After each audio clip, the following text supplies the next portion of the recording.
వినయ్, నీకు అంతరిక్షంలోకి వెళ్ళే ఛాన్స్ వస్తే ఏం చేస్తావు? ఖచ్చితంగా వెళ్ళనని చెప్పేస్తా. ఎందుకు? నాకు షుగర్ ఉందిరా, ప్రతిసారి ర్యాకెట్ ఆపమండం బాగోదు కదా.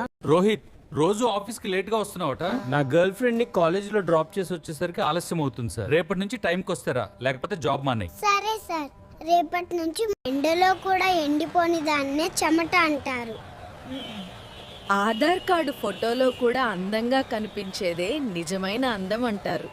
చాలా మంది వాళ్ళ భార్యలకు ఎందుకంత భయపడతారో అర్థం కాదు. అదే నేనైతే ఉదయం చాలా చలిగా ఉంటుంది, తోమాల్సిన పాత్రలు ఉతకాల్సిన బట్టలు మధ్యాహ్నమే చేస్తానని ఖచ్చితంగా చెప్పగలను. నువ్వు హ్యాపీగా ఉండాలనుకుంటే మొదట నీ మనసు చెప్పినట్టు విను, భార్య చెప్పినట్టు చెయ్యి. నీ జీవితంలో చేసిన మంచి పని ఒకే ఒక్కటి ఉంది. నా పనుల్లో నీకు మంచిది కూడా కనిపించిందా? ఇంతకీ ఏంటది? నన్ను పెళ్లి చేసుకోవడం.